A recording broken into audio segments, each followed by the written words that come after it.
Good evening everyone, welcome back to our channel smart guidance. এটা একটা ভোটের আবহ। আমাদের ওয়েস্ট বেঙ্গলে ইলেকশন হয়ে গিয়েছে।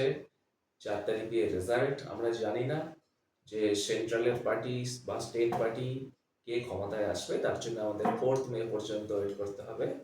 আমরা একটা কাজ করি, আমরা বরঞ্চ একটা দল সেন্ট্রাল পার্টি বা স্টেট পার্টি হতে গেলে তার কি কি ক্রাইটেরিয়া প্রয়োজন সেই ব্যাপারটা নিয়ে আজকের আমরা একটু আলোচনা করে নিই। এটা ইন্ডিয়ান পলিটির একটা টপিক। আসন্ন পিএসসি যে কোনো পরীক্ষা এবং ডব্লিউবিসিএস 2024 প্রিলিমসের জন্য এই জায়গাগুলো আমাদের ক্লিয়ার থাকা প্রয়োজন। প্রথম কথা বলে দিই যে এই মুহূর্তে আমাদের দেশে মানে সেন্ট্রাল পার্টি বলতে যেটা বোঝায়, ঠিক আছে, সেটা আছে 6টা। সর্বভারতীয় পার্টি যেটাকে আমরা বলি, অল ইন্ডিয়া পার্টি আর কি। কারা কারা? ভারতীয় জনতা পার্টি, আইএনসি মানে Indian National Congress, Communist Party of India Marxist মানে CPIM, Bahujan Samajwadi Party, NPP National People's Party এবং আম আদমি পার্টি। এই 6টা হচ্ছে এই মুহূর্তে অল ইন্ডিয়া বিশিষ্টে সর্বভারতীয় পার্টির তকমা পেয়েছে। এখন এই সর্বভারতীয় দলের তকমা পেতে গেলে কি কি ক্রাইটেরিয়া মেনটেন করতে হয় বা কি কি ক্রাইটেরিয়া থাকলে এই তকমা পাওয়া যায়? মূলত 3টে। একটা হলো সেই পার্টিকে লোকসভা বা যখন তোমার স্টেটের জেনারেল অ্যাসেম্বলি ইলেকশন হচ্ছে সেখানে 4% অফ ভ্যালিড পোল ভোট হচ্ছে পেতে হয়। মানে যে ভোট পোলিং হলো ভ্যালিড তার 4% কিন্তু পেতে হয়। এটা একটা নয়, অ্যাটলিস্ট 4টে বা তার বেশি স্টেটে, আর তার সাথে 4টে লোকসভা সিট পেতে হয়। এই ক্রাইটেরিয়া যদি পূর্ণ হয় তাহলে সেই পার্টিটা কিন্তু সর্বভারতীয় পার্টির মর্যাদা পাবে। এটা তো হলো একটা ক্রাইটেরিয়া। এছাড়াও আরো দুটো ক্রাইটেরিয়া আছে। কি কি?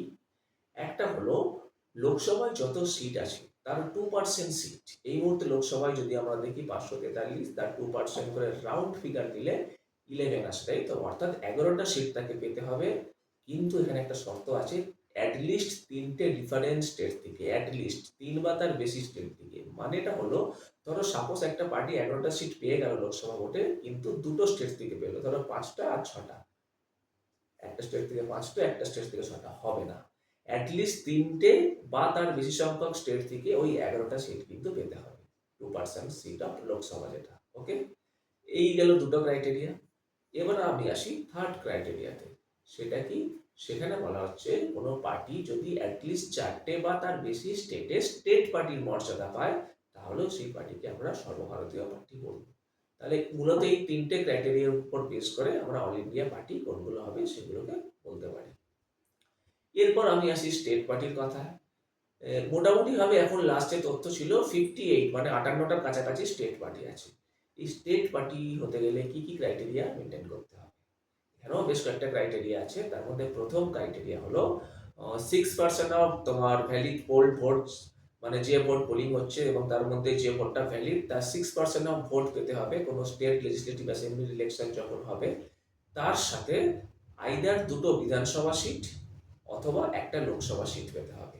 এই ক্রাইটেরিয়াটা যদি ফুলফিল করে তাহলে কিন্তু সেই পার্টি স্টেট পার্টির মর্যাদা পাবে। আর কি ক্রাইটেরিয়া আছে? আর একটা ক্রাইটেরিয়া হচ্ছে সেটা হলো 3% of seat in state legislative assembly or 3 seats, যেটা হায়ার সেইটা পেতে হবে। মানে এটা কি? মানে হলো একটা স্টেটের যখন ইলেকশন হচ্ছে লেজিসলেটিভ অ্যাসেম্বলি, তার টোটাল যে সিট তার 3% সিট করলে যেটা হয়, অথবা 3টে সিট যদি আমি বলি, এর মধ্যে যেটা হায়ার সেইটা পেতে হবে। যেমন ওয়েস্ট বেঙ্গলের ক্ষেত্রে আমরা যদি বলি যে 294টা সিট তার 3% করলে রাউন্ড ফিগারে মোটামুটি হবে 9টা সিট হয়। তাহলে এক্ষেত্রে অ্যাটলিস্ট 9টা সিট কিন্তু পেতে হবে, তবে কিন্তু সে স্টেট পার্টির মর্যাদা পাবে। আর কি ক্রাইটেরিয়া আছে? আরেকটা ক্রাইটেরিয়া হলো লোকসভায় প্রতি 25টা সিট পিছু, টোটাল যে সিট আছে তার প্রতি 25টা সিট পিছু একটা সিট তাকে পেতে হবে। মানে a party must win every seat, one seat for every 25 seats in Lok Sabha.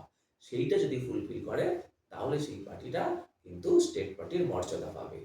এই ক্রাইটেরিয়াগুলো ছাড়া আরও একটি ক্রাইটেরিয়া আছে যেটা 2011 সালে অ্যাড হয়েছিল।